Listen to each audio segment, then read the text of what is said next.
නමෝ තස් භගවතු අරහතු සම්මා සම්බුද්දස්ස නමෝ තස් භගවතු අරහතු සම්මා සම්බුද්දස්ස නමෝ තස් භගවතු අරහතු සම්මා සම්බුද්දස්ස ධර්ම දානමය පින්කම ප්‍රඥානාලිකාව තුලින් අද දවසේ විකාශනය කිරීම උදෙසා සදැහැති බැතිබර දායකත්වය සිදු කරන්නේ විශේෂයෙන්ම ජුනි මාස 6 වෙනි දිනට 69 වන ජන්මදිනය සමරන ආර්.ඩී. නන්දාවතී මහත්මියට නිදුක් නිරෝගී සුවපත් භාවයත් ධර්ම අවබෝධයත් ප්‍රාර්ථනා කරමින් පවුලේ සියලු දෙනාම විසින් අපි බොහෝමයක් ධර්ම කාරණා සාකච්ඡා කරගෙන ධර්ම සාකච්ඡා තුළින් චතුරාර්ය සත්‍ය අවබෝධයේ පිණිස උපකාර වන විදිහට ධර්මයන් ශ්‍රවණය කරගන්නට යෙදුණා. විශේෂයෙන්ම චතුරාර්ය සත්‍ය ධර්මය අවබෝධ කර ගැනීම පිණිස බොහෝ දිනකට උවමනා වෙන්නේ ඇයිද කියන දේ සම්බන්ධයෙන් අපි අද දවසේ සාකච්ඡා කරන්නට බලාපොරොත්තු වෙනවා. චතුරාර්ය සත්‍ය අවබෝධ කරගත යුත්තේ ඇයි? එතකොට කෙනෙකුට හිතෙන්න පුළුවන් චතුරාර්ය සත්‍ය අවබෝධ කරලා නිවන් දකින්න ඕන අපි දුක නැති කර ගැනීම පිණිස. එහෙම නැත්නම් හිතෙන්න පුළුවන් නැවත ඉපදෙන එක නැති කර ගැනීම පිණිස. සංසාර ගමන නතර කර ගැනීම පිණිස. මේ වගේ අපිට උත්තර තියෙන්න පුළුවන්. අපි මෙහෙම හිතුවොත් නැවත උපතක් නැහැ කියන ඇත්තොත් මේ සමාජය තුළ ඉන්නවා. පෙර උපත පිළිගන්නේ නැති ඇත්තොත් ඉන්නවා. ඒතකොට සංසාර ගමනක් ඒ ඇත්ත පිළිගන්නේ නැහැ. ඒතකොට සංසාර ගමනක් පිළිගන්නේ නැති කෙනෙකුට මතු උපත දුරු කිරීම හෝ නැවත නැවත ලබන දුක දුරු කිරීම කියන කාරණාවක් පිළිබඳව අදහසක් එන්නේ නැහැ. මොකද සසර පිළිගන්නේ නැති නිසා. ජීවත් වෙන කාලේ ජීවත් වෙලා හිටියට පස්සේ මරුණට පස්සේ මෙතනින් එහාට දෙයක් නැහැ කියන අයට අර විදිහ තැනකින් චතුරාර්ය සත්‍ය අවබෝධ කරගත යුතුයි කියලා දැක්මක් හැදෙන්නේ නැහැ. හැදෙන්න පුළුවන් කමක් නැහැ. ඇයි ඒ? එයාට සසර පිළිගන්නේ නැහැ. සසර විශ්වාස කරන්නේ නැහැ. කර්මය පිළිගන්නේ නැහැ. කර්මඵලය පිළිගන්නේ නැහැ. එතකොට මතු උපතේ දුක් විඳින්න සිද්ධ වෙයි කියලා අද දවසේ දුක නැති කරන්න මොනව හරි කරන්නේ නැහැ. නේද? පෙර සංසාරේ අකුසලයක් නිසා අද දුක් විඳිනවා කියන තැන පාදක වෙලා මතුවටත් එවැනි දුකක් විඳින්න සිද්ධ වෙයි කියන තැන ඉඳලා ධර්මය අවබෝධ කරගන්න උත්සාහයක් යෙදෙන්න සිතක් එවැනි ඇත්තන්ට පහළ වෙන්නේ නැහැ. අපි මෙහෙම හිතමුකෝ. කර්මයක් කර්මඵලයක් පිළිගන්න, කර්මයක් කර්මඵලයක් විශ්වාස කරන, කර්මයක් කර්මඵලයක් අදහන පිරිසක්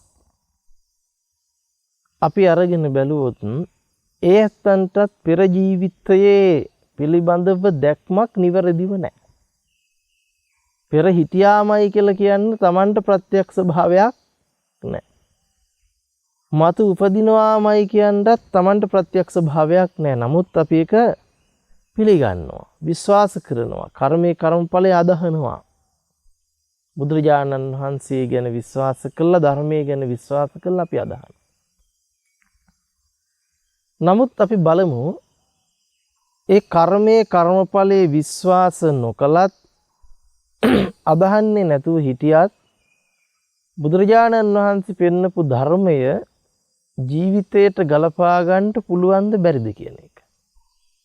පිළිගැනීම නොපිළිගැනීම මතද පටිසමුප්පාද න්‍යාය රඳා පවතින්නේ කියන එක.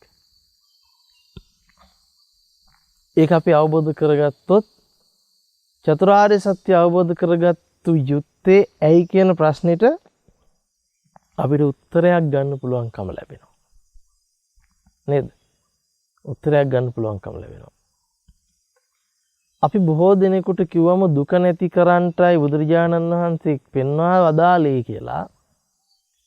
එතකොට ජීවිතේ පංචකාම ආස්වාදය මුළු ජීවිතේ පුරාම රැඳිලා දුක බොහෝම අඩුවෙන් දුක් වේදනාව දැනෙන පුජ්‍යලයකට ඒක එච්චර දැනෙන්නේ නැහනේ. තේරෙන්නේ නැහැ. එහෙම දැනීමක් එන්නේ නැහැ. එහෙම දැනෙනවා නම් සාංශාරික පුරුද්දක් තියෙන්න වෙනවා. බෝසතාණන් වහන්සේට වගේ. නේද? දැන් අපි කල්පනා කරමු බෝසතාණන් වහන්සේගේ බෝසත් චරිතය දිහාට ඇවිල්ලා. ඒතර බෝසතාණන් වහන්සේ අපි දන්නවා පංචකාම ආස්වාදයේ උපරිමයට භුක්ති විඳපු පංචකාම ආස්වාදී උපරිමයට ලැබිච්ච කෙනෙක්. එතකොට මේ පංචකාම ආස්වාදයේ උපරිමයට භුක්ති විඳිමින් උපරිමයට ලැබමින් හිටපු මහා බෝසතාණන් වහන්සේ ලෙඩවීම ගැන දැනගෙන හිටියේ නැහැ. නේද? ජරාවටපත් වීම ගැන දැනගෙන හිටියේ නැහැ. මරණය ගැන දැනගෙන හිටියේ නැහැ. එහෙනම් ජරා මරණ ව්‍යාධි පිළිබඳ අවබෝධයක් තිබුණේ නැහැ. නමුත් මේ බෝසතාණන් වහන්සේට යම් අවධියකදී ජරා මරණ දර්ශනීය වෙනවා නේද? ජරාවටපත් වීම, මරණයටපත් වීම, රෝගාබාධයන්ටපත් වීම දර්ශනය වෙනවා. එතකොට මේ දැක්ම හරහා බෝසතාණන් වහන්සේ කල්පනා කරනවා මෙපමණ පංචකාම ආස්වාදයක් භුක්ති විඳින මට කිසිම අඩුවකින් තොරව මෙපමණක් පංචකාමයේ භුක්ති විඳින මටත් යම් මොහොතක යම් දවසක යම් වෙලාවක වයසටපත් වෙන්න සිද්ධ වෙනවා. ජරාවටපත් වෙන්න සිද්ධ වෙනවා. ව්‍යාධියටපත් වෙන්න සිද්ධ වෙනවා. යම් මොහොතක මරණය ළඟා වෙනවා. එතකොට දුක්ඛිත ස්වභාවයකින් මුළු ජීවිතේම පෙළෙන බව, මුළු සත්වයෝම පෙළෙන බව බෝසතාණන් වහන්සේට දැක ගන්නට ලැබෙනවා. නේද? තර මෙහෙම දැකපු බෝසතාණන් වහන්සේ කල්පනා කරනවා මේ දුක්ඛිත ස්වභාවයෙන් පෙළෙන මිනිස්සු මේ දුකෙන් මිදීම පිණිස බොහෝ දේවල් ජීවිතේ කරනවා දුක නැති කර ගැනීම පිණිස. දුක නැති කරගන්නට බොහෝ දේ කරනවා. ඒතර දුක නැති කරගන්නට කරන හැම දෙයකම මූලිකත්වයේ අරගෙන තියෙන්නේ පස්කම් සුවය. මොකද්ද? පස්කම් සුවය. පස්කම් සුවය මූලික කරගත්ත ක්‍රමවේද තමයි ලෝක සත්‍යෝ අනුගමනය කරන්නේ. ඉතින් පස්කම් සැපේ කොයි තරමින් ලැබුවත් කොයි විදිහට හම්බ වුණත් අවසානයේදී දිරන වෙනසෙන ජරාවටපත් වෙන මරණයටපත් වෙන ස්වභාවයට ලක් වෙනවා නම් මේ පස්කම් සැපයෙන් ජරා මරණය ඉක්මවන්නට බෑ නේද? පස්කම් සැපය ලැබුණයි කියලා ජරා මරණයටපත් නොවි සිටින්නේ නැහැ. පස්කම් සැපය ලැබුණයි කියලා දුක්ඛ දෝමනස්යන් ඉක්මවන්නට බෑ. මේ ටික ලැබෙන බව දැක්කා. එතනදී බෝසතාණන් වහන්සේ කල්පනා කරනවා එහෙමනම් මෙපමණ මහා සත්වයන් පිරිසක් දුක ඉක්මවන මාර්ගය දන්නේ නැතුව දුක ඉක්මවන ක්‍රමයක් අඳුනගන්නේ නැතුව මෙහෙම දුක් විඳිද්දී මා මෙසේ පස්කම් සුවෙන් වාසය කළ වැඩක් නැහැ. මොකද මටත් යම් දවසක යම් මොහොතක මේ ඉරණටම මුහුණ දෙන්න සිද්ධ වෙනවා. එහෙනම් මේ දුක ඉක්මවන මාර්ගයේ ප්‍රතිපදාව මා විසින් සොයා යා යුතුයි. සොයාගත් කෙනෙක් සිටීනම් ඔහුගෙන් අසා දැනගත යුතුයි. ඒ දැනගෙන මේ සත්‍යයන්ට පිළිබඳව පහදා දිය යුතුයි. පෙන්වා දිය යුතුයි. මෙහෙම හිතන බෝසතාණන් වහන්සේ ගිහි ගෙදරින් නික්මෙනවා. ඒ ගිහි ගෙදරින් නික්මෙන බෝසතාණන් වහන්සේ ගිහි ගෙදරින් නික්මිලා ඒ ක්‍රමය සොයාගත්ත කෙනෙක් ඇද්දැයි සොයමින් ගමන් කරනවා. ඒ ගමන් කරනකොට තමයි ආලාර කාලාම උද්දකලාම පුත්‍රලා මුණ ගැහෙන්නේ නේද? ඒ මුණ ගැහිලා ආලාර කාලාම උද්දකලාම පුත්‍රලා ළඟ ධ්‍යාන සමාපatti උපදව ගන්න. ධ්‍යාන සමාපatti උපදව ගන්න. ඉතින් බෝසතාණන් වහන්සේ මේ ධ්‍යාන සමාපatti අභිඥා තුළින් මෙනෙහි කරලා බලනකොට පේනවා මේ ධ්‍යාන ලැබලා බ්‍රහ්ම ලෝකවල ඉපදුනත් නැවතත් මොකක් වෙනවද? මේ චක්‍රයෙන් මිදෙන්න බැරුව මේ දුක්ඛිත ස්වභාවයෙන් නැවත කොයි මොහොතක හරි පෙළනවා. එනිසා මේ මාර්ගය ජරා මරණ ඉක්මවන දුක ඉක්මවන මාර්ගයක් නෙවෙයි. ජරා මරණ ඉක්මවන ප්‍රතිපදාවක් නෙවෙයි. ඒ නිසා එතනින් ඉවත් වෙනවා. ඉවත් වෙලා මේක තනිවම හොයාගෙන යනවා. අන්තිමේදී බෝසතාණන් වහන්සේ අධික දුක්ඛිත ප්‍රතිපදාවකදී නිරත වෙනවා. කුසට ආහාර නොදී निराහාර ශරීරයේ මරණයට වැටෙන්න ඔන්න මෙන්න දාලා බලනවා මොකද්ද? දුක ඉක්මවන්න පුළුවන්ද කියලා.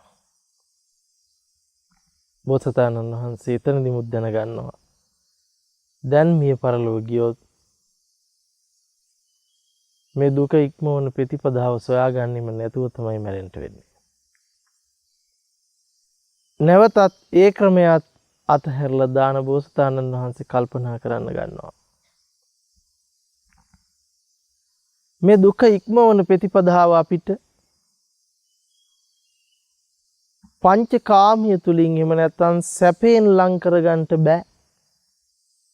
දුක ඉක්මවන ප්‍රතිපදාව කොයිතරම් උපේක්ෂාව දියුණු කරගත්තත් ලං කරගන්න බෑ.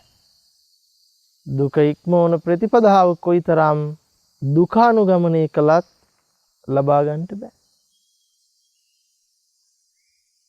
එහෙනම් දුක ඉක්මවන ප්‍රතිපදාවක් දුක තුලත් නැහැ. සැප තුලත් නැහැ, උපේක්ෂාව තුලත් නැහැ. තවත් කුමක්ද අනුගමනය කරන්න තියෙන්නේ කියලා හොයනවා. සැප ප්‍රතිපදාවෙන් දුක තැවිය නොහැකි නම්, උපේක්ෂා ප්‍රතිපදාවෙන් දුක තැවිය නොහැකි නම්, දුක්ඛ ප්‍රතිපදාවෙන් දුක තැවිය නොහැකි නම්, දුක තැවිය හැක්කේ කුමකින්ද? බෝසතාණන් වහන්සේ කල්පනා කරනවා ලෝකේ මේ ක්‍රම තුනට අයිති වෙන්නේ නැති තවත් ක්‍රමයක් නැහැ. සැපට දුකට උපේක්ෂාවට අයිති නොවන ක්‍රමයක් ලෝකයේ තුල නැහැ. මොන ක්‍රමයේ හොයලා බැලුවත්, මොන ක්‍රමයේ අනුගමනය කළා බැලුවත්, ඒ හැම ක්‍රමවේදයක්ම මේ ක්‍රම තුනට අයිති වෙනවා. මේ ක්‍රම තුනට යටත් වෙනවා. සැපේට හෝ දුකට හෝ උපේක්ෂාවට යටත් වෙනවා. එසේනම් කෙසේද දුක තවන්නේ? මෙහෙම කල්පනා කරනකොටයි බෝසතාණන් වහන්සේට වැටහෙන්නේ මේ කිසිවකින් ඉක්ම විය නොහැකි දුක. අනේ දුක එපා කිව්වත් දුක ඉක්මවන්න පුළුවන්ද? ඉක්මවන්න බෑ ලැබෙනවම. කිසිම ක්‍රමවේදකින් ලෝකයේ ඇතුලේ දුක ඉක්මවන්න බැරි නම් මොනවා කරලා බැලුවත් දුක ඉක්මවන්න බැරි නම් මේ ඉක්මවන්න බැරි දුක හැදුනේ කොහොමද කියලා හොයන්න පටන් ගන්නවා. ඉක්මවන්න බැරි දුක සකස් වෙන්නේ කොහොමද? ගොඩ නැගෙන්නේ කොහොමද? මේකට හේතුවක් තියෙන්න ඕනේ. මේකට ප්‍රත්‍යක් තියෙන්න ඕන. නිකන් සිද්ධ වෙන්න බෑ. මේක ඉබේ හටගත්තද? එහෙම නැත්නම් මේක කවුරු හරි කෙනෙක් කරවනවද? නේද? එහෙම නැත්නම් මේක තමා විසින් කරගත්ත දෙයක්ද? ඉතින් කරගත්ත දෙයක්ද කියලා බලබලා කෙරවලට ගියත් කර්ම විශේෂ කෙරවල නිසා කෙරවලක් පේන්නේ නැහැ. ආරම්භයක් හොයන්න බෑ. කෙරවලක් නැති නිසා. මේ ජීවිතේ දුක හදාගන්න ඇති පෙර ජීවිතයකකින් එහෙම බලාගෙන ගියත් කෙරවලක් පේන්න නැහැ. අනවරාගයි. කෙරවලක් නැහැ. ඒතර ආරම්භයක් හොයන්න බෑ. ඒ නිසා කර්ම විශේෂමුත් මේක හොයාගන්න පුළුවන් කමක් නැහැ. දුරු කරන ප්‍රතිපදාවක්. අනේ පෙර කර්මයෙන් උනා නේද? දැන් කර්ම කරන්නේ නැතුව ඉන්න ඕන නේද කියලා හිතාගෙන කර්ම නොකර උපේක්ෂාවේ හිටියත් ලැබෙන්නේ ධානයක්. උපේක්ෂාවේ උපරිමයට යනවා මිසක් එතනින් එහාට දෙයක් වෙන්නේ. එතනින් එහාට දෙයක් වෙන්නේ. දැන් අපි ගොඩක් වෙලාවට උත්සාහවන්ත වෙන්නේ කර්ම රැස් නොකර ඉඳලා මතු උපදින එක නතර කරන්නට. නමුත් කර්ම රැස් නොකර ඉන්නවා කියන තැන උපේක්ෂාව නැමැති කර්මය වැඩෙනවා. ඒකට පුඤ්ඤාභි සංකාර වැඩෙන්නේ නැති වෙන්න පුළුවන්. අපුඤ්ඤාභි සංකාර වැඩෙන්නේ නැති වෙන්න පුළුවන්. නමුත් ආනිජ්ජාභි සංකාරය වැඩෙනවා. ගැලවෙන්න බෑ. කවුරු හරි හිතුවොත් මම දැන් කිසිම කර්මයක් කරන්නේ මම පුණ්‍ය කර්මයක් ප්‍රහීන කරපු පාප කර්මයක් ප්‍රහීන කරපු කෙනෙක් කියලා කැලයක් මැදට ගිහිල්ලා තනියෙන් බලාගෙන හිටියත් වැඩෙන්නේ උපේක්ෂාව. එහෙම නිකම් මේක ඉක්මවන්න බෑ. ඔන්න බෝසතාණන් වහන්සේ කල්පනා කරනවා එහෙමනම් මේ උපේක්ෂාවේ අන්තයටම ගියානේ බෝසතාණන් වහන්සේ. උපේක්ෂාව තුළින් ලබන්න පුළුවන් උපරිම ධානය සමාපatti ලැබුවා. නමුත් ඒ අන්තෙමුත් මේක බෑ. එහෙනම් සැප අන්තයේ හෝ දුක අන්තයේ හෝ උපේක්ෂාව අන්තය තුළ මේක විසඳෙන්නේ නැහැ. අන්න එතකොට තමයි බුදුරජාණන් වහන්සේට නුවණට වැටහෙන්නේ. ඒක ලෞතුරා බුදු කෙනෙකුටම හැරුණකොට සාමාන්‍ය කෙනෙකුට වැටහෙන්නේ නැහැ. වැටහෙන්න ගන්නවා.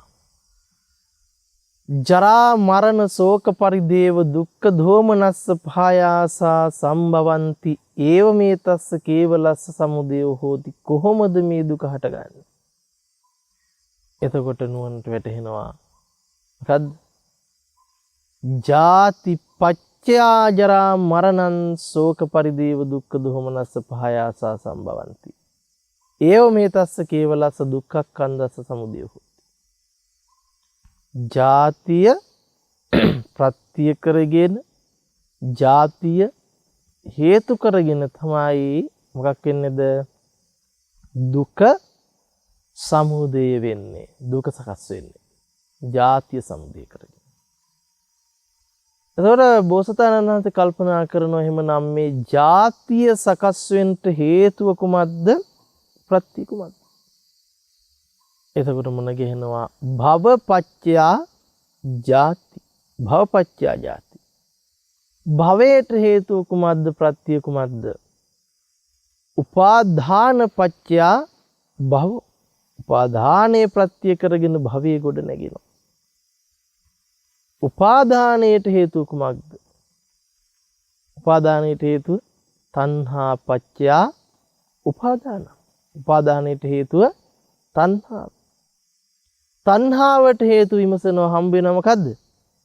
වේදනා පච්චයා තණ්හා. වේදනාව ප්‍රත්‍ය කරගෙන තණ්හාව උපදිනවා. වේදනාවට හේතු වෙනවා. පස්ස පච්චයා වේදනා. ස්පර්ශයෙන් තමයි වේදනාව සකස් වෙන්නේ. ස්පර්ශයෙන් තමයි වේදනාව සකස් වෙන්නේ. ඊළඟට කල්පනා කරලා බලනවා. ස්පර්ශයට හේතුව සලායතන පච්චයා පස්සෝ. සලායතන පච්චයා පස්සෝ. සලායතන මූලික කරගෙන තමයි මොකක් වෙන්නේද? ස්පර්ශය සකස් වෙන්නේ නේ. එතකොට මේ සලායතනයට හේතුව බලනවානේ. සලායතනයට හේතුව හම්බ වෙනවා මොකද්ද? නාම රූප පච්චයා සලායතන. නාම රූප මූලික කරගෙනයි සලායතනය සකස් වෙන්නේ. නාම රූප මූලික කරගෙනයි සලායතන සකස් වෙන්නේ. නාම රූපයට හේතුව ප්‍රති විමසනවා. විඥාන පච්චයා නාම රූපම්. විඥානේ ප්‍රත්‍ය කරගෙන නාම රූප සකස් වෙනවා. විඥානේ ප්‍රත්‍ය කරගෙන නාම රූප සකස් වෙනවා. ඊට පස්සේ බලනවා නාම රූපයට හේතුව කුමක්ද?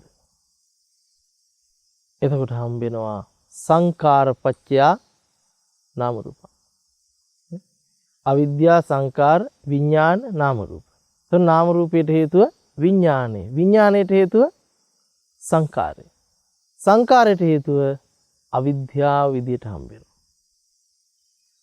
ඔන්න එතකොට බුදුරජාණන් වහන්සේට කල්පනා වෙනවා අවිද්‍යාවමයි නිධානය, අවිද්‍යාවමයි හේතුව. අවිද්‍යාව හේතු කරගෙන අවිද්‍යාව ප්‍රත්‍ය කරගෙන අවිද්‍යාව නිධාන කරගෙන සකස් වෙන සංස්කරණය, සකස් වෙන සංඛාරය. දැන් ගැලවෙන්න බැරි සංඛාර තුන මොකද්ද? පුඤ්ඤාභි සංඛාරෝ, අපුඤ්ඤාභි සංඛාරෝ, අනිජ්ජාභි සංඛාර. ඔන්න බලන්නකෝ. සංඛාර ඉක්මවන්ට බැරි මොකක් හින්දාද? අවිද්‍යාව හින්දා. සංඛාර ඉක්මවන්ට බැරි අවිද්‍යාව හින්දා. මොන දේ අනුගමනය කරත් සංඛාරයම සකස් වෙන්නේ ඇයි එහෙනම්? සැප අනුගමනය කරත්, දුක අනුගමනය කරත්, උපේක්ෂාව අනුගමනය කරත් සංඛාරයම සකස් වෙන්නේ ඇයි? අවිද්‍යාව යෙදිලා තියෙන නිසා. එහෙනම් අවිද්‍යාව තියාගෙන අවිද්‍යාව දුරු වෙන්නේ නැති තැනක මොන සංඛාරය තුල නිරත වුණත් පැවැත්ම සකස් වෙනවා. මොකද්ද? පැවැත්ම සකස් වෙනවා. එහෙමනම් අවිද්‍යාව කියන්නේ කුමක්ද? අවිද්‍යාව කියන්නේ කුමක්ද කියලා අපි කියනවා චතු ආර්ය සත්‍ය නොදන්නාකම. චතුරාර්ය සත්‍ය නොදන්නාකම. චතුරාර්ය සත්‍ය නොදන්නාකම. එහෙනම් චතුරාර්ය සත්‍ය නොදන්නාකම තුල ඉඳලා මොනවා කළත් මොකක් වෙනවද? සංඛාරයක් සකස් වෙනවාමයි.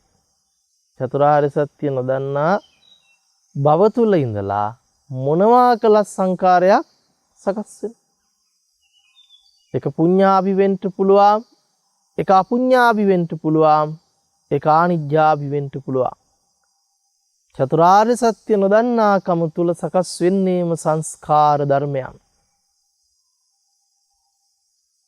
මේ සංස්කාර ධර්මයන් ඉක්මවන්නා වූ ප්‍රතිපදාවක් ඇද්ද? අවිද්‍යාව ඉක්මවන්නා වූ ප්‍රතිපදාවක් වෙනවා. අවිද්‍යාව ඉක්මවන්නා වූ ප්‍රතිපදාවක් වෙනවා. එතකොට අපි කල්පනා කරන්නට වෙනවා අවිද්‍යාව සමුදය වුණොත් තමයි මොකක් වෙන්නේද? සංඛාර සමුදය වෙන්නේ. කොටින්ම කිව්වොත් කර්මය සමුදය වෙන්නේ. ඒ මත තමයි මොකක් වෙන්නේද? තණ්හාව උපදින්නේ. අවිද්‍යාව තුලින් සංස්කරණය වෙන දෙයත් එක්ක උපදින්නේම බැස ගැනීම. තණ්හාව. ඒ අවිද්‍යාව තුලින් සකස් වෙන එක්ක පුඤ්ඤාභි සංඛාරයේ බැහැගෙන, එක්ක අපුඤ්ඤාභි සංඛාරයේ බැහැගෙන, එක්ක ආනිජ්ජාභි සංඛාරයේ බැහැගෙන. එහෙනම් ඒකට අපි කියනවා අවිද්‍යා කම්ම තණ්හා. එතකොට අවිද්‍යා කම්ම තණ්හාවෙන් පෝෂණය කරන්නේ මොකද්ද? අවිද්‍යා කම්ම තණ්හාවෙන් විඥානය පෝෂණය කරනවා බලන්න. අවිද්‍යා සංකාර විඥාන. එතකොට අවිද්‍යා කම්ම තණ්හාවෙන් විඥානය පෝෂණය කරනවා. එතකොට අවිද්‍යා කම්ම තණ්හා ආහාර නිබ්බන්ති ලක්ෂණය. එතකොට මෙන්න මෙතනින් අපිට පැවැත්ම සකස් කරලා දෙනවා. නේද? එහෙමනම් මේ අවිද්‍යාව කියන්නේ කුමක්ද? අවිද්‍යාව කිව්වා අපි වචනෙට චතුරාර්ය සත්‍ය නොදන්නකම. චතුරාර්ය සත්‍ය මොකද්ද? දුක්ඛ ආර්ය සත්‍ය, දුක්ඛ සමුදය ආර්ය සත්‍ය, දුක්ඛ නිරෝධ ආර්ය සත්‍ය, දුක්ඛ නිරෝධ ගාමිනී පටිපදා ආර්ය සත්‍ය. දුක්ඛ ආර්ය සත්‍ය, දුක්ඛ සමුදය ආර්ය සත්‍ය, දුක්ඛ නිරෝධ ආර්ය සත්‍ය, දුක්ඛ නිරෝධ ගාමිනී පටිපදා ආර්ය සත්‍ය. මේක තමයි චතුරාර්ය සත්‍ය.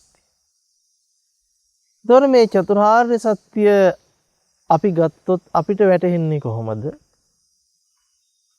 දුක්ඛ ආර්ය සත්‍ය කොහොම අපිට වැටෙනවා? දුක්ඛ සමුදය ආර්ය සත්‍ය කොහොම වැටහෙනවා? දුකේ හට ගැනීම. දුක්ඛ නිරෝධ ආර්ය සත්‍ය කොහොම වැටහෙනවා? දුකේ නොහට ගැනීම. දුක්ඛ නිරෝධ ගාමිනී පටිපදාව විදිහට බලව අපිට පේනවා දුක නොහට ගැනීමට ඇති මාර්ගය ප්‍රතිපදාව. මොකද අපිට දුක නැති කිරීමට විදිහක් නැහැයි අවිද්‍යාව යෙදිලා තියෙන නිසා. දුක නැති කරන්න බෑයි. දුකට හේතුව අවිද්‍යාව බව හොයාගත්ත දැන්. දුක නෙවෙයි දැන් දුරු කරන්න ඕනේ. එහෙමනම් අවිද්‍යාව දුරු කරන්න ඕනේ. එහෙනම් අවිද්‍යාව දුරු වෙන තැන දුක හටගන්න විදිහක් නැහැ. දුක හටගන්න විදිහක් නැහැ. ඒ නිසා අපි මේ දුක නැති කරන විදිහ නෙවෙයි දැන් හොයන්නේ. මොකද්ද? අවිද්‍යාව දුරු කරන විදිහ. මොකද දුක නැති කරන විදිය හොයාගෙන ගිය බෝසතාණන් වහන්සේ. ඒතර බුද්ධත්වයට පත්විච්ච බෝසතාණන් වහන්සේට බුද්ධත්වයෙන් පස්සේ හම්බුනේ දුක නැති කරන්නට බෑ අවිද්‍යාව දුරු නොකර. අවිද්‍යාව දුරු වෙච්ච තැන දුක ගැන කතා කරන්නට දෙයක් නෑ. දුක දුරු වෙනවා. දුක හටගන්න තිබුණු හේතුව සහ මුලින්ම දුරු වෙනවා.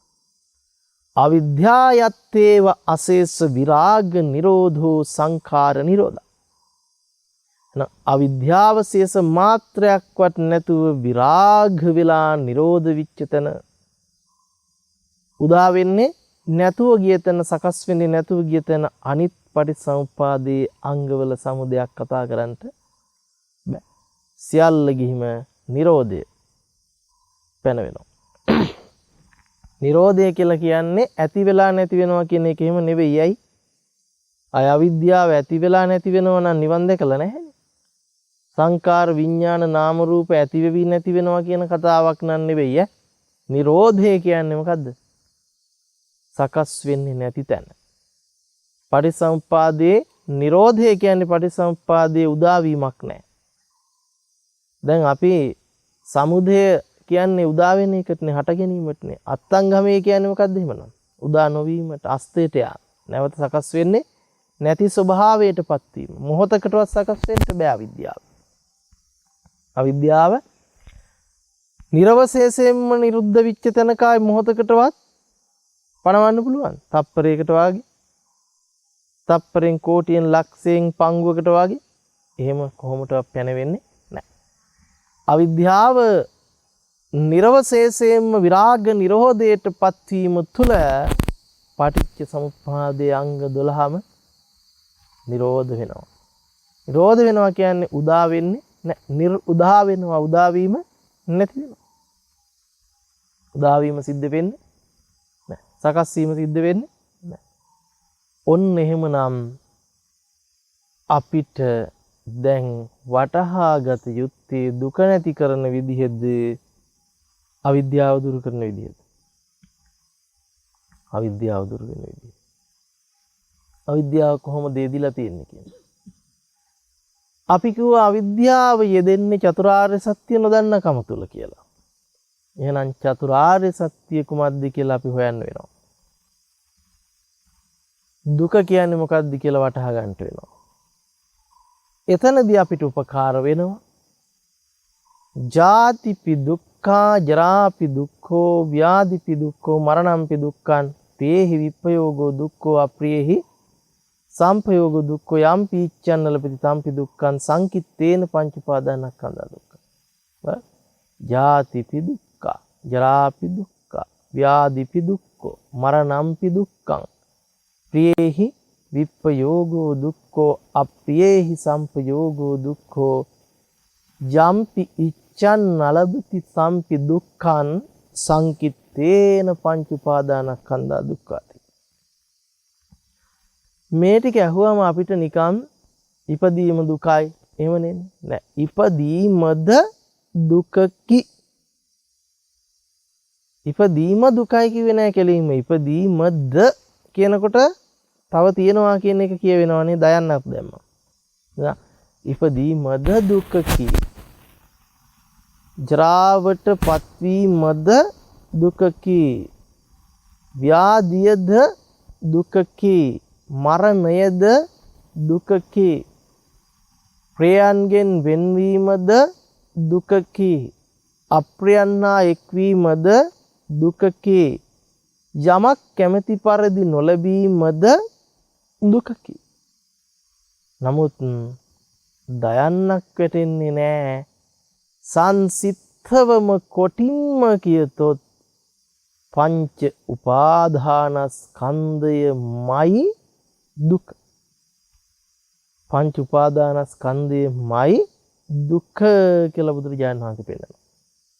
එතකොට අපිට පැහැදිලි වෙනවා දුක යනු දුක්ඛ ආර්ය සත්‍ය නොවේ. දුක්ඛ ආර්ය සත්‍ය යනු දුක වේ. ඒ කියන්නේ මොකද්ද? අපිට ධර්මයේ සඳහන් වෙනවා දුක කියන්නේ දුක්ඛ ආර්ය සත්‍යයට නෙවෙයි. නමුත් දුක්ඛ ආර්ය සත්‍ය කියන්නේ දුකට. ඇයි එහෙම කියන්න හේතුව? දුක්ඛ ආර්ය සත්‍ය කියන්නේ පංච උපාදානස්කන්ධයට සංසිද්ධවම කිව්වොත් පංච උපාදානස්කන්ධයට. එහෙනම් පංච උපාදානස්කන්ධයට දාන්න පුළුවන් අර සියලු දුක් ටික පංච උපාදානස්කන්ධයට යටත්ව පවතිනවා. අපි අර කතා කරන ජාතිපි ජරාපි ව්‍යාධිපි මරණම්පි ප්‍රිය විප්පයෝග අප්‍රිය සම්පයෝග නේද? යමක් කැමැති පරිදි නොලැබීම කියන ඒ සියලු ආකාරයේ දුක් ටික මොකක් වෙනවද? පංච උපාදානස්කන්ධයට වැටෙනවා. නමුත් පංච උපාදානස්කන්ධයෙන් තොර වෙලා දුකක් පවතින විදිහක් නැහැ කියන එක. පංච උපාදානස්කන්ධයෙන් තොරව වෙන දුකක් පවතින්න බෑ වෙනවා. නේද? එතකොට ඒක දුකක් ගත්තට පස්සේ ඒක විතරක් නෙවෙයි දුක. තව ගොඩක් තියෙනවා. නමුත් පංච උපාදානස්කන්ධය කියලා ගත්තම සියල්ල අයිති වෙනවා.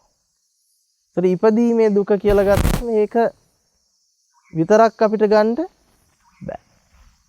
එතකොට අපිට දුක ගැන කතා කරනකොට පංච උපාදානස්කන්ධයට යටත්ව තමයි සියලු දුක කතා කරන්නේ. ඒ නිසාම බුදුරජාණන් වහන්සේ අපිට දුක්ඛ ආර්ය සත්‍ය විදියට පෙන්වා වදාහරිනවා පංච උපාදානස්කන්ධය. මොකද අපි ඒක ධම්මචක්කප්පවත්තන වග්ගය ඇසුරු කරගත්තා. මේ වග්ගය පුරාවටම අපිට පැහැදිලි වෙනවා දුක කියලා කියන්නේ දුක්ඛ ආර්ය සත්‍ය කියලා කියන්නේ පංච උපාදානස්කන්ධයට බව. එනම් පංච උපාදානස්කන්ධය දුක්ඛ ආර්ය සත්‍ය භවත් පංච උපාදානස්කන්ධයේ සමුදය දුක්ඛ සමුදය ආර්ය සත්‍ය භවත් පංච උපාදානස්කන්ධයේ නිරෝධය දුක්ඛ නිරෝධාර්ය සත්‍ය බවත් පංච උපාදානස්කන්ධේ නිරෝධ ගාමිනී පටිපදාව දුක්ඛ නිරෝධ ගාමිනී පටිපදාව බවත් බුද්ධ දේශනාව තුළ අපිට පෙන්වනවා. එතකොට අපි කල්පනා කරමු පංච උපාදානස්කන්ධය කියන්නේ කුමක්ද? පංච උපාදානස්කන්ධයේ අනවබෝධයම තමයි එහෙමනම් චතුරාර්ය සත්‍ය නොදන්නා බව. චතුරාර්ය සත්‍ය පිළිබඳව පවතින අනවබෝධය කියලා කියන්නේ. පංච උපාදානස්කන්ධයට අයිති නොවෙන්නා වූ කිසිවක් ලෝකෙ තුල නැහැ. පංච උපාදානස්කන්ධයට අයිති නොවන්නා වූ කිසිවක් ලෝකයේ තුල නැහැ. ඇයි ඒ? භාග්‍යවතුන් වහන්සේ අපිට පෙන්වනවා ලෝකේ කියනවා මහණෙනි කුමටද ලෝකේ කියන්නේ? මේ පංච උපාදානස්කන්ධයමයි ලෝකය කියලා කියන්නේ. පංච උපාදානස්කන්ධයමයි ලෝකය කියලා කියන්නේ. දැන් බලන්නකෝ තමා පිළිබඳව දැනගන්නේ හෝ ලෝකේ මොනවා පිළිබඳව දැනගන්නේ හෝ ඒ සියලු දැන ගැනීම පංච උපාදානස්කන්ධ අධ්‍යක්ීමක් නෙවෙයිද? රූප වේදනා සංඥා සංකාර විඥානයන්හි අධ්‍යක්ීමක් විදිහට තමයි සියලු අධ්‍යක්ීම් අපිට ලැබෙන්නේ. එහෙමනම් පංච උපාදානස්කන්ධ අධ්‍යක්ීමට අයිති නොවන කිසිවක් නැහැ. අයිති නොවන කිසිවක් නැහැ. එහෙනම් භාග්‍යවතුන් වහන්සේ පෙන්වුවා නම් පංච උපාදානස්කන්ධේමයි දුක කියලා. මොකද්ද? පංච උපාදානස්කන්ධේමයි දුක කියලා අපිට මොහොතකටවත් එහෙමනම් පංච උපාදානස්කන්ධේ සැපයක් පෙන්විය හැකිද? මේ චූටි වෙලාවකට පොඩ්ඩකට යන්තම් හරි සැපයක් පෙන්වන්න පුළුවන්. සැපයක් පෙන්වන්න සැපයක් වර්ණනා කරන්න පුළුවන් කමක් කියෙදෙන්නේ නැහැ. එහෙනම් ඔන්න අපිට පැහැදිලි කාරණාවක් ලැබෙනවා. අවිද්‍යාව නිසා අපිට පංච උපාදානස්කන්ධයේ ඇත්ත නොදන්නකම නිසා අපිට තියෙයි සැප වේදනා, දුක්ඛ වේදනා, උපේක්ෂා වේදනා කියන තුන් වේදනාව. අවිද්‍යාව තුළ තුන් ආකාරයක විඳීමක්. නමුත් ප්‍රඥාවන්තයාට සැප වේදනාවත් දුක බව වැටහෙනවා. දුක්ඛ වේදනාවත් දුක බව වැටහෙනවා. උපේක්ෂා වේදනාවත් දුක බව වැටහෙනවා. ඇයි? ප්‍රඥාවන්තය දකිනවා මේ පංච උපාදානස්කන්ධයමයි දුක. වෙන මොකුත් නෙවෙයි දුක කියලා කියන්නේ. පංච උපාදානස්කන්ධයේ දුක. එහෙනම් පංච උපාදානස්කන්ධය තුලින්ද නැද්ද සැප වේදනාව විඳින්නේ? දුක්ඛ වේදනාව ලබන්නේ? උපේක්ෂා සහගත වේදනාව ලබන්නේ? එහෙනම් සැප දුක් උපේක්ෂා කියන තුන වෙන් කරලා වෙන් වශයෙන් අනේ සැපයි අනේ දුකයි අනේ උපේක්ෂාවයි කියලා ඒක රමණය කරන්නේ අවිද්‍යාව තුල. ප්‍රඥාව තුල සැප හෝ වේවා දුක හෝ වේවා උපේක්ෂා හෝ වේවා මේ තුන් ආකාරයෙන්ම දුකක් විදිහට දකිනවා. දුක බව අවබෝධ කරනවා. දැන් පංච උපාදානස්කන්ධය කෙසේද අවබෝධ කරගන්නේ? පංච උපාදානස්කන්ධය කෙසේද අවබෝධ කරගන්නේ? රූප වේදනා සංඥා සංකාර විඥාන පහට අපි කියනවා පංච උපාදානස්කන්ධය. කොහොමද මේ රූප වේදනා සංඥා සංකාර විඥානයන් අවබෝධයටපත් වෙන්නේ? රූප වේදනා සංඥා සංකාර විඥානයන් අවබෝධ කරගන්න. රූපය වේදනාව සංඥාව සංකාරය විඥානය පිළිබඳ යන්තාක් අවබෝධයක් අපිට තියෙන්නට උවමනයි. ඒ අවබෝධයම තමයි අපිට ධර්ම අවබෝධය කරා අරගෙන යන්නේ. රූපය කියවම මොකද්ද රූපෙට අයිති වෙන්නේ? සතර මහා ධාතුවත් සතර මහා ධාතුවේ උපාදාය රූපත් රූපයට අයිති වෙනවා. ඒ කියන්නේ මොකද්ද? සතර මහා ධාතුවත් සතර මහා ධාතුව ඇසුරු කරගෙන පවතින රූපත්.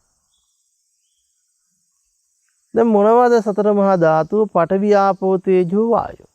ඇසුරු කරගෙන පවතින්නේ මොනවාද? වර්ණ, ගන්ධ, රස, ඕජ. ඒකට අපි කියනවා තව පැත්තකින් ගත්තොත් වර්ණ රූප, සද්ද රූප, ගන්ධ රූප, රස රූප, පොට්ටබ්බ රූප. මේ ටික සතර මහා ධාතුවේ උපාදාය රූප, සතර මහා ධාතුව ඇසුරු කරගත් රූප බවට පත් වෙනවා. වේදනාව අපි ගත්තොත් සුඛ වේදනා, දුක්ඛ වේදනා, උපේක්ෂා සහගත වේදනා කියන තුන් වේදනාව පනවන්න පුළුවන්කම තියෙනවා. ඊළඟ සංඥාව මොකද්ද? ඒ සතර මහා ධාතුවේ උපාදාය රූපයන් අපිට වින්දනය වෙනවා සංඥාවලින්. ඒකේ දිගක් පිළිබඳ අපිට මෙනෙහි වෙනවා. උස පිළිබඳ, මහත පිළිබඳනේ, හැඩහුරුකම් පිළිබඳ, වර්ණය ගැන, ගන්ධය ගැන, රසය ගැන, ස්පර්ශය ගැන, සීතල, උණුසුම, සුමට ගොරෝසු බව, තිත්ත රස, පැණි රස, ඇඹුල් රස, කහ නිල් කොළ ආදී ලක්ෂණයන් ටික මෙනෙහි වීමට අපි කියන මොකද්ද? සංඥා කියලා. එහි යම් යම් ආකාර පිළිබඳ මොකද්ද? ඒක ගලනවා, ඒක වැටෙනවා, ඒක මෙහෙම කරන්න පුළුවන්, කඩන්න පුළුවන්, කපන්න පුළුවන්, ගෙනියන්න පුළුවන්, කොටන්න පුළුවන් කියන ආකාර ටිකක් ඒත් එක්ක මෙනෙහි වෙනවා නේ.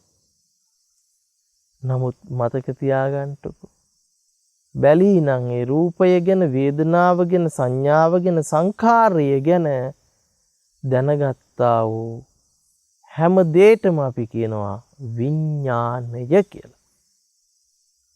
රූපය, වේදනා, සංඥා, සංඛාර ගැන දැනගත් එකට කියනවා විඥාන කියලා. ඇයි රූපය, වේදනාව, සංඥාව, සංඛාරය ගැන දැනගත්තේ කොහෙන්ද එහෙමනම්? විඥානය තුලින්. වෙන දැනගන්න ක්‍රමයක් තියෙනවද? සිත තුලින් හැර දැනගන්න ක්‍රමයක් තියෙනවද? කොහෙන්ද දැනගන්නේ? සිත තුලින් සිතට අරමුණු වෙන්නේ. එහෙනම් අපි කියනවා එහෙමනම් සිතින් තොරව අපිට ලෝකය හඳුනා ගන්නට බෑ. විඥාණයෙන් තොරව ලෝකය හඳුනා ගන්න බෑ. විඥාණය ඇති කල්හිමයි එහෙමනම් අපිට නාම රූපත් දැකේ. වේදනා, සංඥා, චේතනා, පස්ස, මනසිකාරයට අපි කියනවා නාම කියලා. රූප කොටසට රූප කියලා. තොර වේදනා, සංඥා, චේතනා, පස්ස, මනසිකාර. චේතනා, පස්ස, මනසිකාර කියන්නේ සංස්කාරයට, සංස්කරණයට. යම් ආකාරයක් සකස් කරන්නේ කොහෙන්ද? චේතනාවෙන්. චේතනාව මොකක් කළාද? චේතනාව ස්පර්ශ කළා, ඒක තමයි මනසිකාර කරන්නේ, මෙනෙහි කරන්නේ නේ. දැන් බලන්නකෝ මෙහෙම උපමාවක් කරගෙන. දැන් අපි බලනවා දියැලක් දිහා. දියැලක් දකිනවා. තොර දියැල්ල ගැන මෙනෙහි වෙනකොට අපිට ඒකේ පඨවි ආපෝ තේජෝ වායෝ ඇසුරු කරගත්ත රූපාකාරයක්. ඒත් එක්කල යම් බින්දනයක්. ඒත් එක්ක අපිට ඒකේ තියෙනවා මොකද්ද? සංඥාවක්. නේ? වේදනා, සංඥා. ඒත් එක්ක අපිට චේතනා ටිකක් ගොඩ නැගෙනවා. මේක දියැලක්. නේ? එතකොට දියැලක් කියන චේතනාව ගොඩනගන්න අනිවාර්යයෙන්ම ස්පර්ශය හරහා මෙනෙහි කිරීමක් කරන්න ඕනද නැද්ද? මානසිකාරයක්. දියැලක් කියන එක මෙනෙහි කළාද නැද්ද ගන්නෙ? ගලනවා කියලා මෙනෙහි කළාද නැද්ද ගන්නෙ? සීතලයි කියන එක මෙනෙහි කළාද නැද්ද ගන්නෙ? සීතල වූ දිය ධාරාවක් ගලා හැලෙනවා කියලා මොකද්ද කරන්නේ? ඒ චේතනාව ගොඩනගන්න ස්පර්ශයෙන් මානසිකාර කරනවා. ඒ මානසිකාර කිරීම සංස්කාරයේ බවට පත් වෙනවා. එහෙනම් නාම රූප කියනකොට අපිට පුළුවන් රූපත් රූප කොටසට, වේදනා, සංඥා, සංඛාරත් නාම කොටසට. එහෙම නැත්නම් වේදනා, සංඥා, චේතනා, පස්ස, මානසිකාර විදිහට අපිට නාම කොටස හඳුනා ගන්න පුළුවන්කම තියෙනවා. එහෙනම් ඒ නාම රූප අධ්‍යක්ීම යම්සේ ලබයිද, ඒ අධ්‍යක්ීම ලබන්නේම විඥානය හරහාමයි. සිත හරහාමයි දැනගන්නේ නේ. විඥාණයෙන්මයි දැනගන්නේ. එහෙනම් මේ විඥාන සහ නාම රූප අතර සම්බන්ධය හේතුඵල න්‍යායික භවයි බුදුරජාණන් වහන්සේ පෙන්නන්නේ. විඥානයේ සහ නාම රූපය අතර සම්බන්ධතාවය හේතුඵල අනුව සකස් වෙන්නේ. එහෙම නැතුව මේ විඥානය සහ නාම රූප ක්‍රියාවලිය කෙනෙක් හදනව නෙවෙයි. මම හදනවා නෙවෙයි. ඉබේ හට ගන්නව නෙවෙයි. අනිකෙක් හදනව නෙවෙයි. නමුත් අපිට හිතෙන්නේ මොකද්ද? මම හදා එළියේ තියෙන රූපේ බලනවා කියලා. ඒක තමයි සක්කාය දිට්ඨිය. මම හදා එළියේ තියෙන රූපේ බලනවා. අපි හිතන්නේ මොකද්ද? රූප වේදනා සංඥා සංකාර විඥාන පහ මම වෙමි. ඒ ටික තුල මායත මම ඒ ටිකයි ඒ ටික මමයි. එහෙනම් රූප වේදනා සංඥා සංකාර මමයි.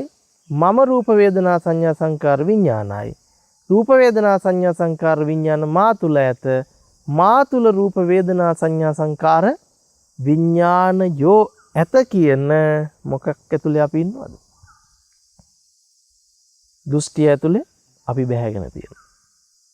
නමුත් අපිට කියනවා බුදුරජාණන් වහන්සේ දේශනා කරනවා මේ ටික සකස් වෙන්නේ හේතුඵල න්‍යායිකව. ඉමස්මින් සති ඉදන් හෝති ඉමස්ස උප්පාදා ඉදන් උප්පජ්ජති. ඉමස්මින් අසති ඉදන් හෝති ඉමස්ස නිරෝධා ඉදන් නිරුජ්ජති. මේ ඇති කල්හිම මේ වේ මේ උපදීමෙන් මේ උපදී මේ නැති කල්හි මේ නොවේ මේ නූපදීමෙන් මේ නූපදී. මේක තමයි න්‍යායය. එහෙනම් මේ වෙලාවේ ඔබට විඥානයේ පහළවීම නැත්තම් සිතේ හට ගැනීම නැත්තම් නාම රූප අධ්‍යක්ීම ලැබිය හැකිද? බෑනේ. සිතින් නාම රූප වෙන් කරන්න පුළුවන්ද? විඥාණයෙන් නාම රූප වෙන් කරන්න පුළුවන්ද? විඥාණයෙන් නාම රූප වෙන් කරන්න පුළුවන් කම නාම රූප විඥාණයෙන් වෙන් කරන්න බෑ. කෙසේනම් වෙන් කරන්නටද? දියැල්ල ගලනවා කියලා දැනගත්තා වූ නාම රූපේ මොකේ දැන ගැනීමක්මද? විඥානයේ දැන ගැනීමක්මයි. වෙන් කරන්න පුළුවන්. දියැල්ලේ ගලා හැලීම මෙනෙහි වෙයිද? දැනගනීද විඥානයක් නැති තැන? විඥානේ සකස් වෙච්ච නැති තැන? ඒ නාම රූප අධ්‍යක්ීම ලබන්න පුළුවන්. ඒ නාම රූප අධ්‍යක්ීම ලබන්න පුළුවන් කමක් කියෙදෙන්නේ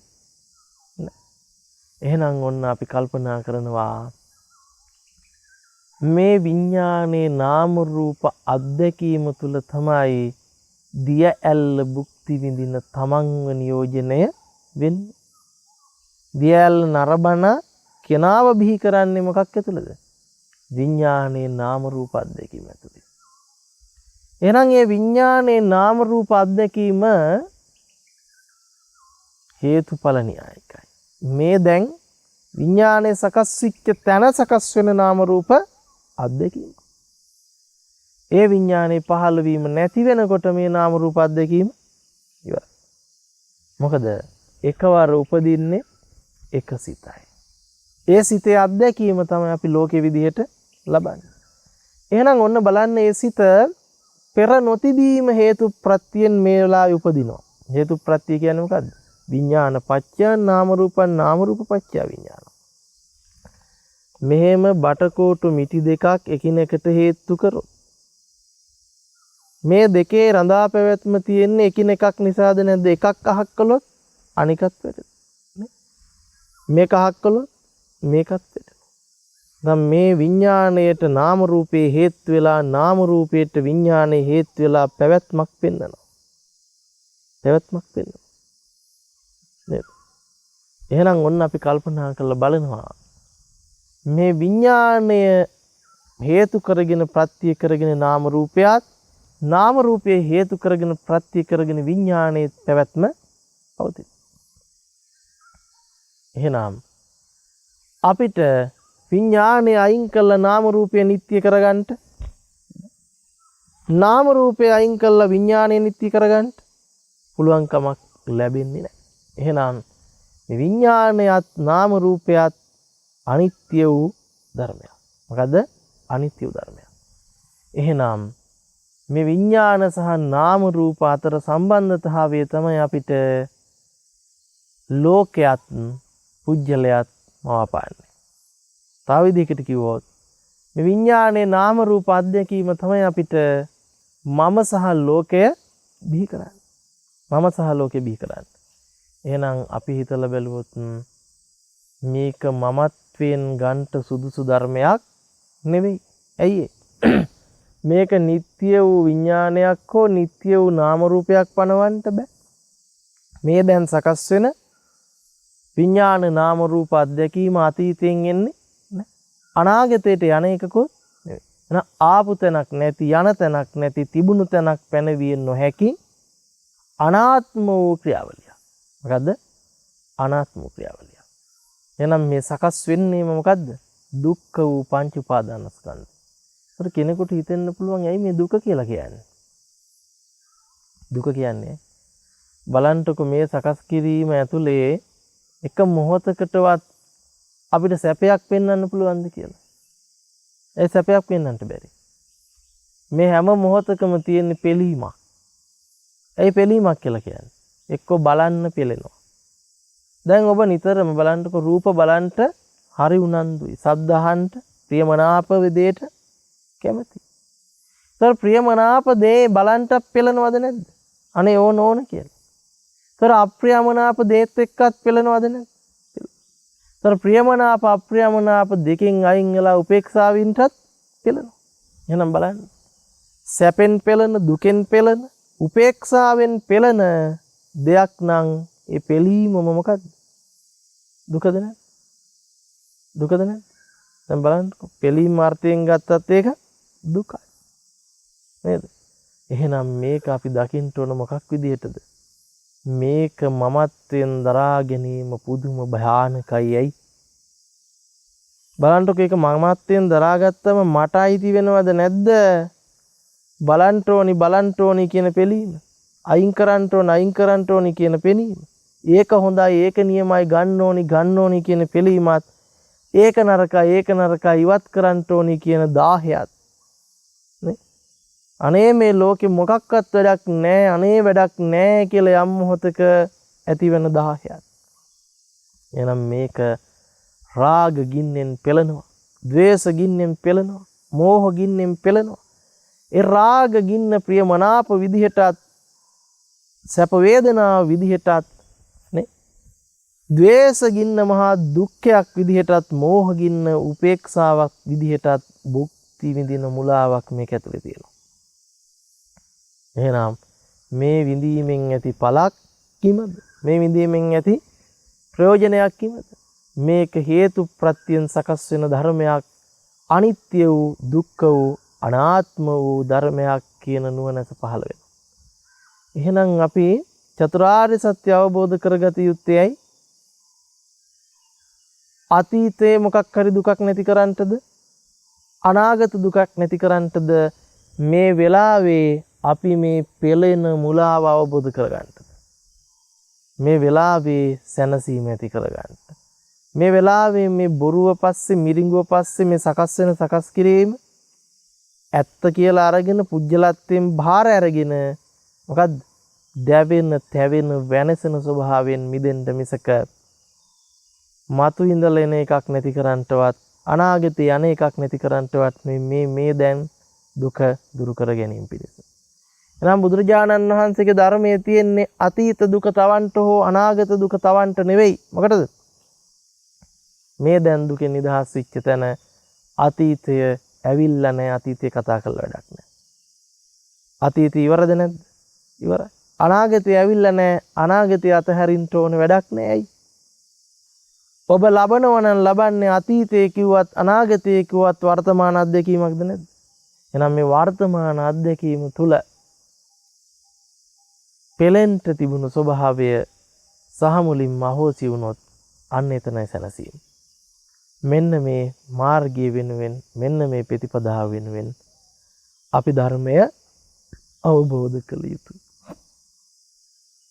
ඉතින් අද දවසේ අපි ධර්ම දේශනාමය පින්කම තුළින් බලාපොරොත්තු වුණේ හැම දිනාටම චතුරාර්ය සත්‍ය අවබෝධය ලබා ගැනීම පිණිස උපකාර වන විදිහට මේ අවිද්‍යාව මූලික කරගත්ත පටිසමුප්පාදේ මූලික කරගත්ත ධර්ම කාරණාවන් කිහිපයක් සාකච්ඡාවට බඳුන් කරන්නට මේ උදෙසා සදැහැති බැතිබර දායකත්වයේ සිදු කරනු ලැබුවේ ජුනි මාස 6 වෙනි දිනට 69 වෙනි ජන්මදිනයේ යෙදෙන ආර්.ඩී. නන්දාවතී මහත්මියට නිදුක් නිරෝගී සුවපත් භාවයේ චිර ජීවනයේ දහම් අවබෝධය සැලසේවා කියන අදිෂ්ඨානයෙන් යුක්ත වේ පවුලේ සෑම සියලු දෙනා විසින් විශේෂයෙන් එතුමියට නිදුක් නිරෝගී සුවය කායික මානසික සහනය ධර්ම අභිසමය පිණිසම හේතු වේවා කියන ප්‍රාර්ථනාව සිදු කරනවා.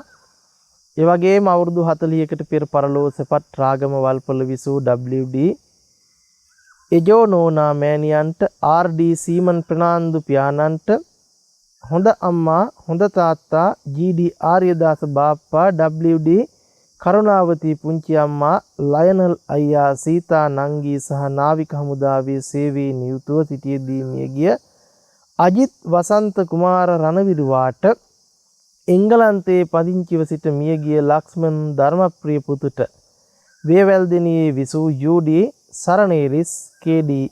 එමලින් නිට්ටඹුවේ විසූ බී.ඒ. සමරසිංහ W.යු. ඇල්පිනෝනා පිළියන්දල විසූ එච්.ඩී. නන්දාවතී අක්කා කැකිරාවේ විසූ නිමල් සමරතුංග සපුගස්තැන්නේ විසූ එන්.ඩී. අමරසේකර පල්ලේවල විසූ රූපිකා දැරණියගල විසූ කේ. විලියම් කේ. චන්ද්‍රපාල පීඩිස් ජීමන් ජන මිය පරලොව ගිය සියලුම ඥාති හිත මිත්‍රාදීන්ට මේ පින් අනුමෝදන් කරමි අනුමෝදන්ම වෙත්වා උතුම් ධර්ම අභිසමයේ පිණිස මේකසේ හේතු වෙත්වා පිහිටත්වා කියන ආශිර්වාදය සිදු කරනවා. ඒ වගේම සුජීවත්ව වාසය කරන සහෝදර සහෝදරියන් ඇතුළු දූ දරුමුණුවරු මිනිබරියන් වන කල්යාණී සිසිර රිතුම් ලක්සිරි නිලන්ති කේමිත උදමියා පසිඳු විජේසේන පත්මා දුමින්ද අයසා සස්මේ හෙසන්‍යා රාජිකා වයලට් කුසුමාවතී චාලට් කමලාවතී ඇසලින් පුස්පා වසන්ත ලිසර බාලසූරිය රුවන්ති හිසාරා නන්දනී ආර්යවතී එවැගේම විමලසිරි මුතුනි පොඩි නෝනා සීලා රුබේරු සාම්ති සෙල්ටන් සුමනරත්න මදුසානි මදුසංක සචිනී ඕස්ට්‍රේලියාවේ පදිංචි ජනිතා දුව ඇතුළු පවුලේ සැමට විමලරත්න කමලා විල්බර්ට් නාලිකා දයානී යන අයට නිදුක් නිරෝගී සුවපත් භාවයේ චිරජීවනයේ සැලසේවා ධර්ම අභිසමයේ පිණිසම හේතු වෙත්වා රෝගාතුරව සිටින කේ සිසිලින් කේ පියසේන දුලංජන දිල්සාන් යන අයට ඉක්මන් නිදුක් නිරෝගී සුවපත් භාවයේ චිරජීවනයේ ධර්ම අභිසමයේ පිණිසම හේතු වෙත්වා දායකත්වය දැක්වූ සියලු දෙනාට නිදුක් නිරෝගී සුවයේ චිරජීවනයේ යහපත සැලසේවා හැමත ධර්ම අභිසමයේ පිණිසම හේතු වෙත්වා උපකාරක ධර්මයක් බවටම පත් වෙත්වා කියලා ප්‍රාර්ථනා කරනවා හැම දිනාටම තිරුවන් සරණයි යහපතක්ම වෙත්වා දේශක්ඛයෝ නිබ්බානං